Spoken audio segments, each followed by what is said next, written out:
الحمد لله نحمده ونستعينه ونستغفره ونؤمن به ونتوكل عليه ونعوذ بالله من شرور أنفسنا ومن سيئات أعمالنا من يهده الله فلا مضل له ومن يضلل فلا هادي له ونشهد أن لا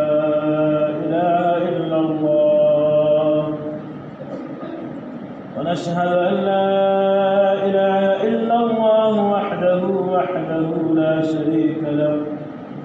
ونشهد أن سيدنا وحبيبنا ومولانا محمدا عبده ورسوله أما بعد فأعوذ بالله من الشيطان الرجيم بسم الله الرحمن الرحيم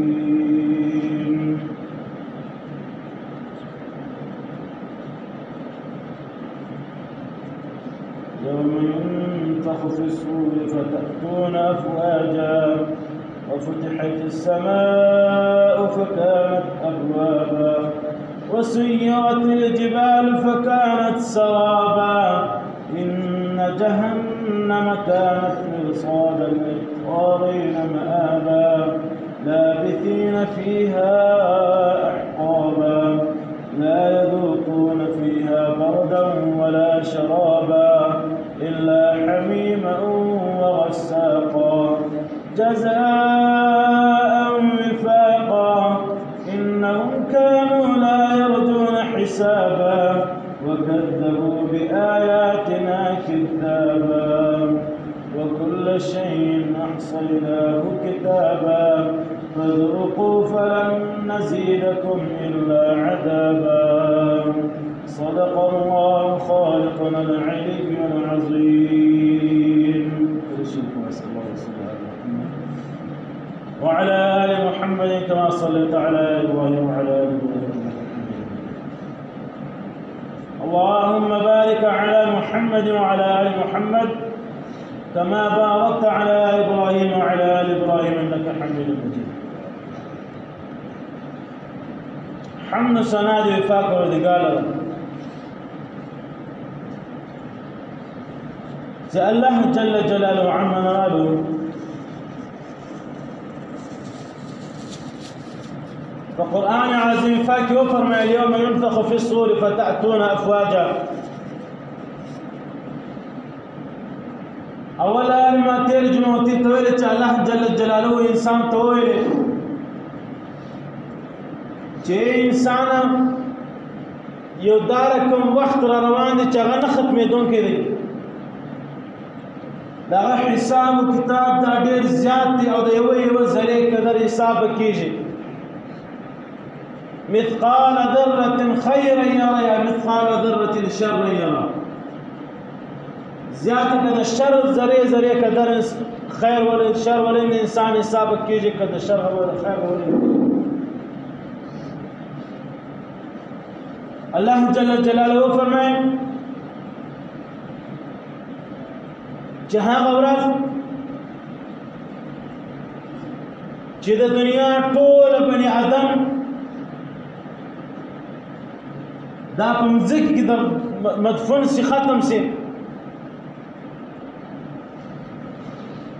کفر غلبہ سی اسلام ختم سی تمزک پر سر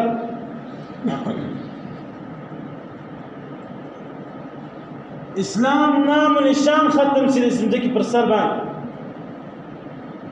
دا کفر تاریکانی دا کفر دا غرار رنا زیاد سپور رنا بیا الله جل جلاله فرمایي چې بیا به د مځکې پر سر باندې یو نبی راولم چې هغه به د نبی علیه السلام په امت کې سمرل کېږي امتي به عیسی علی نبینا علیه الصلاة والتسلیمات بیا بیرته د اسلام غلبه راسي الحمدلله بهرحال څلوېښت کاله بعد به الله جل جلاله خپل یو دا رقم فرشتې ته اسرافیل علیه السلام ته ووایي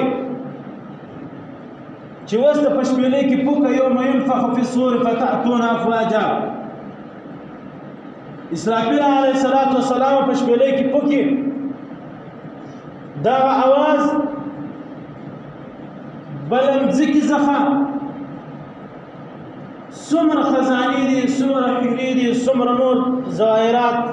کولا کرم وغیره نور څومره شیان مځکې پټ کړي دي دا به ټوله مځکه راتس کړي حتی کې فتأتون افواجا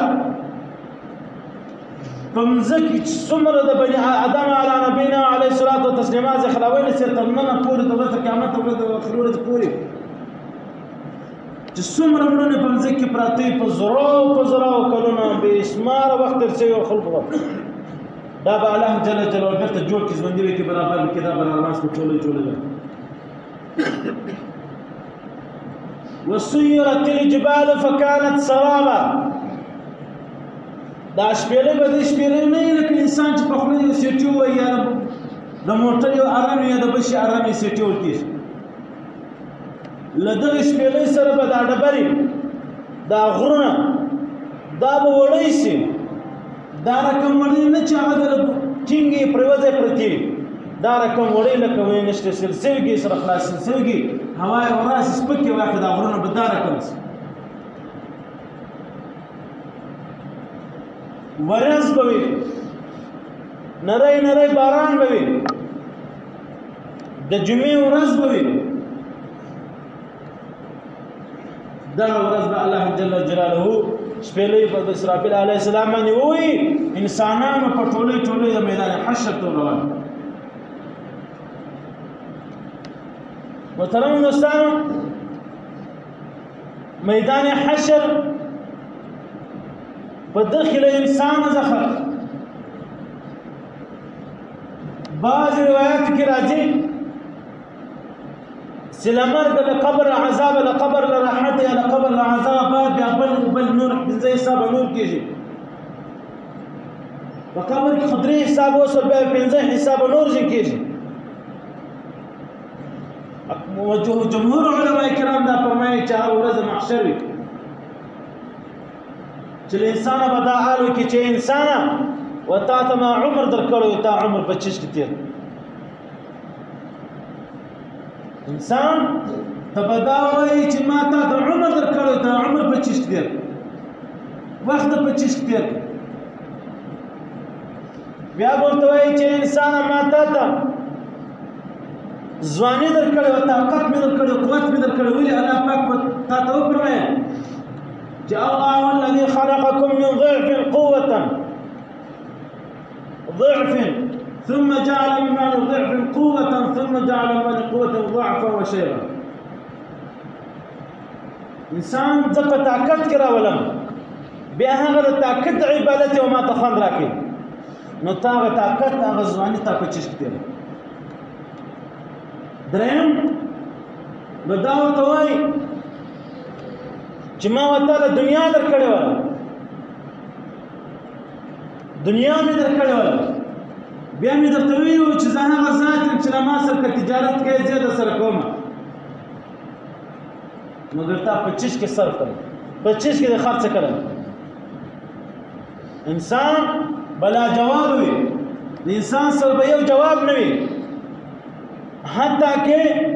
انسانان به دومره په خلو کې ډوب وي ورځ په محشر باندې به انسانانو قد لس غزه وي د هر انسان قد به لس غزه وي بعض علماء کې بعض کتابو کې راځي چې تر لس نه بم زیات وي مګر لس غزه به د انسان په خپل خلو کې دومره ډوبي چې د خپل لس غزه بدن بم د خلو نسب نه سیستم ایشبا مر به یو نه زولاړي انسان ته بل انسان مور بل خپل زوی تشتي زوی بل خپل مور تشتي پلار بل لور تشتي لور بل پلار تشتي یو بل خپل قریب دوست به سره وي الله جل جلاله بدمر په قهر په غضب په غصه کې وي دومره په غصه کې وي چې فوراً په دې ټکي اعلان وکړي وایي راوغواړي مرګ راوغواړي مرګ به راوغواړي مرګ ته به مرګ راولي مرګ به ختم کړي چې اوس بیا به د مرګ نشته د چا عذاب فیصله وشوه د چا د جهنم فیصله وشوه هغه به عمر ابد په هغه جهنم کې به پروت قرآن پاک آیات جل جلاله آیات ترجمه ده الله جل جلاله فرمایي چې ورځ په قیامت د هغې جهان د دې جهان 50,000 کاله یو ورځ د هغې یو ورځ د دغه 50,000 کاله وخت د انسان بیا کم حال کې د انسان به د کوم شي حال ورکړي د ځوانۍ او که د وخت او که د عقل د سوچ او د دنیا کوم شي سوچ کوم شي جواب ورکړي محترم دوستان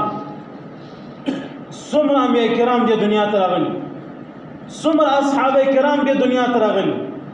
څومره تابعین تبع تابعین مجتهدین ائمه مجتهدین علماء کرام مفسرین محدثین راغلي دنیا څومره نیکان اولیاء کرام دې دنیا ته راغلي الله جل جلاله رسولي محترم دوستان دا ټول به نفس نه یو دا ټول به الهي بس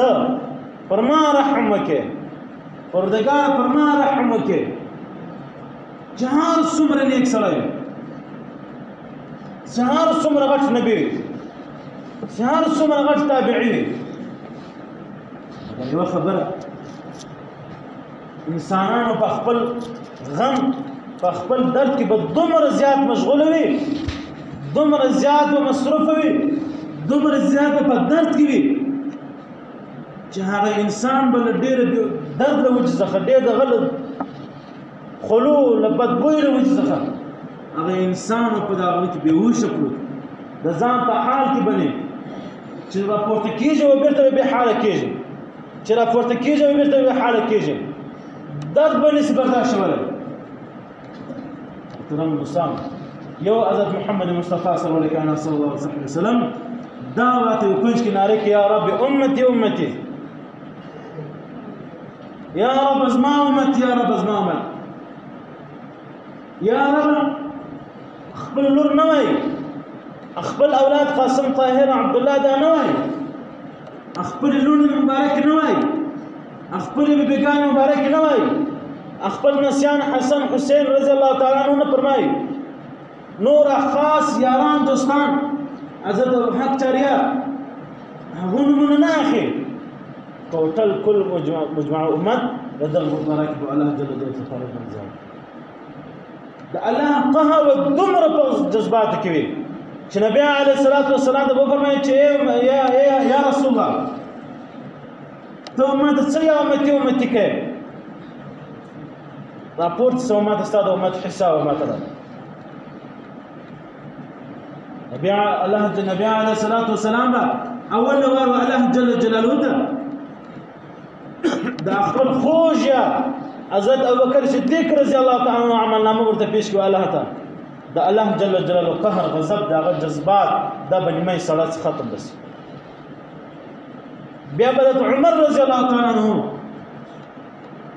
دا عملنامه دغه کاغذان دغه حساب کتاب وکړ عمر رضی الله تعالی عنہ څنګه سړی حضرت ابوبکر رضی الله تعالی عنہ څنګه سړی نبی علیه الصلاۃ والسلام فرمایي چې د الله جل جلاله ولیان ته جنگ ته مجرمان یو چې د کم چا په کور کې څومره شی وي هغه د راړدلې دي چانده کې رواج ټول لاړه هر چا خپل ډېر شان راړه حضرت ابوبکر صدیق رضی الله تعالی عنہ د ټاټ کپړې اغوستل یو د الله او د رسول په کور کې لکه نو ټوټل شان تر لیکن نور اصحاب کرام هم ډېر شان تر د هغه صحابي حضرت عمر رضی الله تعالی عنہ دا څنګه صحابي و چې د عملنامه د الله جل جلاله فرغ وسخت مسله دا هغه صحابي و چې د دل وجه څخه تر اوسه پورې په مدینه او په مکه مکرمه کې تر اوسه پر زلزلہ نه راغله له دل وجه څخه تر اوسه پورې عدالت قائم دی دا عدالت دا د حضرت عمر رضی الله عنه عدالت فاروق اعظم محترم دوستانو عمر رضی الله تعالی څخه چې دنیا رخصت شي کتابو کې راځي 2 کاله بعد کلس کاله بعد حضرت علي کرم الله وجهه څلورم خلیفہ هغه څټم په خول عمر رضی الله عنه نو ته وایي فرمایي چې عمر تشره دنیا رخصت شي د تاسو الله څه وکړ او استاد په بدن باندې دومره خولي ولې روان ته ولې دومره په خولو کې لوندې ولې دومره ستړی ښکارې کېږي دو علي رضی الله عنه ته ویل چې علي اے شیر خدا ما چې څوم داسې د څه ټیم نه دنیا ته تیزه تللی یم تر اوسه پورې ما الله جل جلاله د خپلې باچې حساب کتاب ورکولی نن باچې زه حساب کتاب پارې اوس استاد روان ما د خپلې باچې حساب په دغه 10 کاله یا په دغه 2 کاله کې پارې ورکولی ما د حساب وکړ بیا به د الله جل جلاله قهر غضب دا به ختم سي بیا به د حضرت عثمان عفان ابن عفان رضی الله عنه دا څنګه سړی نبی علیه الصلاۃ والسلام یو صحابي ورته راغی چې یا رسول الله زه یو غوډه غواړم نشم او غواړم هم دغه قسم حضرت عثمان رضی الله عنه ولې د حضرت عثمان ته وایي استداره کوم څه شه دغه درک یو اوش دراکي یا یو څه روپۍ دراکي یو څه غوډه دراکي چې ورغی حضرت عثمان رضی الله عنه ته ویل چې زه د الله رسول علیه جلم و ما دې تر شو ولا تیرا وشو دل په ورشه و تاسو د امداد وکي یا به روپۍ یا به اوش یا به غوړی صدق بیا حضرت عثمان رضی الله عنه خپل شپانه چې څه را ورسېږي او شان او غټه رمه او غټه ګلای راوسله شپنته ویلې او شپته سوره کو دغه انسان ته دغه پلانې اوش ورکړه بل اوش مور کو هغه پلانې اوش ورکړه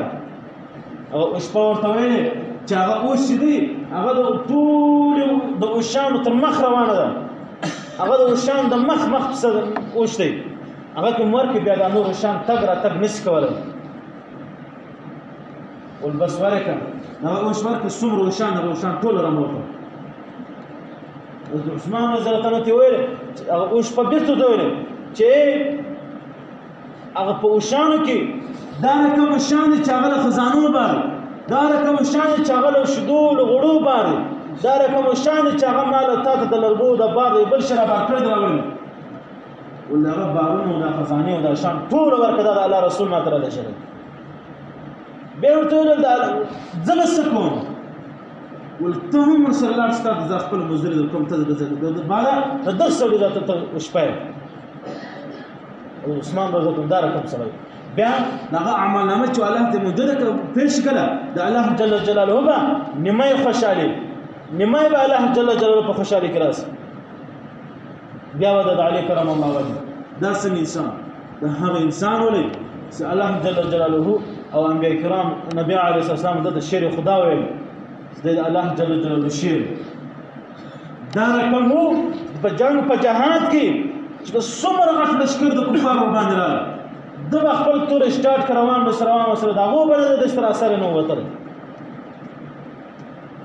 د دل عمل وځخه ډیر کفارو د پر کې باندې تک نشو کوله دا کوم د الله جل جلاله په قرسو یو صحابي وي علي کرم الله وجهه عملنامه چې ته پیش کې د الله جل جلاله به بیرته پرخ خوشاله راځي بیا بزما استادان خیرن دا بیکار عملنامه د سود ډک د غیبت ډک د درواغ ډک د بدعت او کفر او شرک ډک په مانځ کې خوان نشته بل مانځ ډک د بیروزي ځخه ډک زکات د ځان څخه ټول هغه ډک حج پر فرض هغه نکو ځان ما چول د هغه ډک دا ورته پیش کې په دغه الله جل جلاله موت څه کسره زين خبر ده چې الله جل جلاله پر مسلمان رحم وکړي الله دې هر مسلمان ته عفو سخت عذاب مستحق ودار كم عذابه فدار كم شان كله عمل ممكن پیش کړه درم انسان ورځ په قیامت چې څومره حسابونه کتابونه وسی بیا به یو سړی پر رواني په عملنامه کې به نو ټول ګناه لیکلي یو څه د خیر کار لیکلي بل سړی پر رواني ټول عملنامې به د خیر له کارو ډکې یوه کوچنۍ خبره چې د هغه د شر دا سړی به د یوې شی وپیدا دا یو عملنامه د یو خیر کار او په کار نور شي و دغه انسان ته به عملنامه کې د یوه شر له وجې خدای فساد بیا به هغه انسان او بل انسان ته وایي الله جل جلاله په زړه کې واچوي انسان به بل انسان ته وایي چې دا ستا عملنامې خو نشته د خیر زما ډېرې دي دا ستا یوه دانه و ما ترک تعلم روانې وه جهنم ته تعلم د عذاب مستحق یې دغه انسان ورته ورکړي دا خپل عملنامه دا خپل د خیر عملنامه الله جل جلاله و دغه دواړو انسانانو ته حکم وکړي چې دواړه وځي جنت ته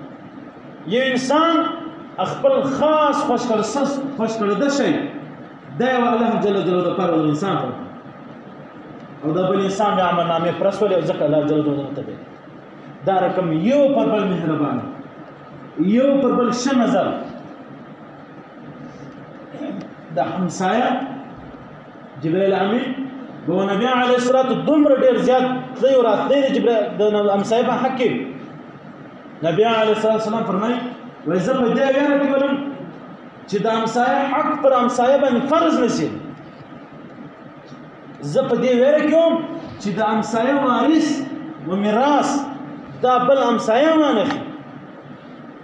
د همسایه حق ډېر په موږ کې بیا ډېر زیات ختمول خرابول پښې کاټول د یو بدبخت رد ویل هغه خاص که د همسایه غږ بیا همسایه کې فرق دی که دکان کې ویم که په کور په مکان کې ویم که د کلي غ ویم که د قوم غ ویم باید انسان په دغه شي سوچ وي همسایه به ډېر خیال ساتي ورځ په قیامت بیا غاړې بندي ورځ په قیامت بیا پساوي ورځ په قیامت عملنامې له ګناهو ډکې و الله جل جلاله ته په سترګې نه ښکاره کولی و نبي علیه السلام خپل مخ نه شو ښکاره کولی چې یا رسول الله زه ستا امت یم انسان به ګوره یو انسان په یو چا مین شي بیا هغه انسان کوشش کوي د هغه انسان یو رکن د هغه انسان یو پیر د هغه انسان یو شو دا په ځان کې اختیاروي انسان یو ځان ته سوچ ما ته ورځ په قیامت د نبي علیه السلام ځان امتیان د نبي منو بعض خبرس عاشقان د نبی علیه السلام ځان منو مګر ورځ په قیامت د نبی علیه السلام ودرېږو نبی علیه السلام په جلا شکل کې وایي ما ورته په جلا شکل کې الټه به دغه په خلاف روان محترمو دوستان وخت رسول دغه یو څو مسلې واوراست اوله مسله دا ده چې کوم ټیم کې جمع ولاړ دا مسجد جمع وشي که مازدیګر لمونځ وي که ماښام لمونځ وي که جمعې لمونځ وي که بل لمونځ وي منځو کې هر مسجد کې رش وي شاوخوا کې صفو کې خلکو سره لمونځونه که ځای هغه پر مانځه ولاړ وي دغه انسان صفو کې ټوپونه وي دغه ډېره غټه ګناه دغه انسان له دغه کار څخه ځان وساتي دا مه کوه دغه کار ځان وساتي بالکل دا ځان په کنټرول کې راوړه ته 5 منټه په مسجد کې نشې تېرولی بیا خو مسجد نه دی دا خو بیا ورته تاڼه ده باید چې بیا ته زر تاڼه ووایه په ما تاڼه په تاڼه کې انسان ځان نه خوښوي نو خو مسجد کې مې ته ځان نه خوښوه ځینې تکشیر او بل محترم دوستان دعا چې ده دا انسان دوه شانه چې دا په مجموعي طور کې الله جل جلاله ډېر ژر قبلوي یو د جنازې لمونځ جنازه د جنازې لمونځ دا رقم وي ګایه د مړي له وجې څخه نبي علیه السلام فرمایي وایي دا مجموعه دا کوم چې لمونځګزار رانانځلي چې راغلی هغه الله پاک وبخښي ګایه د لمانځلو والا له وجې څخه دا مړی وبخښي الله پاک او دعا چې ده مجموعي طور دعا دا بیا څنګه دا بیا الله جل جلاله انسان ګایه ګناهګار د ده په دا کم سب کې چې کم خلک ورسره ناست شاید په د سب کې دا رقم انسان نه چې الله تقبل وي د هغه له وجې څخه به دا ټوله سب بیا الله پاک بخښي ولې بیا فرشتې څه چې والا ته موجوده شي بیا والا ته وفرمایي چې زه د دا رقم مجلس سره روان یم بیا ما خوش کړه یو ډېر زیات نازولی بنده پکې وایي هو وایي به د هغه له وجې څخه ما ټوله مجلس بخښلی په سب کې ناست ټول بخښلی یا ټوله مسجد کې بیا ټوله مجموعه ما بخښلی دعا هم د چینۍ بیا کوس که هر ځای دعا مجلس په مجموعي طور کې کوس ځان ته مه ولاړېږي د دعا ځان مه بسې دعا مخ العباد دعا دا د عبادت خاص جر دی مغز دی همه یې له کوس له خدای څخه غواړاست بل محترم دوستان مسجد دا د الله کور دی. هر انسان چې هغه په خپل کلي کې دی یا په بازار کې دی یا په محلې کې دی، هغه انسان به خپل مسجد ته سوچ وي، خپل مدرسې ته سوچ وي. هغه د الله مسجد د الله کور دی. دغه انسان و مسجد ته محتاج دی، مسجد و انسان ته نه دی محتاج. مسجد دا د الله کور دی چې انسان څومره ځان پکې زحمت پکې کاږي. څوک مه خبره یو شی کې وګوره نسته ولاړه په خپله پکې کښېږي. څوک مه خبره په مدرسه کې یو شی کې خراب دی ولاس په خپله پکې سم. ګوره خواري به د جلا عبادت شي، پیسه به د جلا عبادت شي، ورځ په قیامت به د ځواني هم په الله په عبادت کې مشغولې، دنیا به دې په وخت باندې مشغولې، وخت به دې د الله په عبادت کې مشغولې. د شان ډېر اهتمام کړو، ډېر خیال یې ساتئ. دا هغه ورځ دی چې یو عبادت یوه نقطه دا په 10 نقطو بدلی شي. الله جل جلاله مستعصي په دې خبره عمل کوي. فکر چې کې دا ولا من الحمد لله رب العالمين والصلاه والسلام على سيد الانبياء والمرسلين وعلى اله واصحابه ومن خلص العالم. اللهم اعز الاسلام والمسلمين وانصر الموحدين على نورك واخذ الكفر واليهود والنصارى ومن على. اللهم شتت شمل الله وفرق جمعهم، اللهم دمر ديارهم، اللهم دمر اخبارهم. الله تعالى على خير خلق محمد وعلى اله وصحبه اجمعين. امين برحمتك.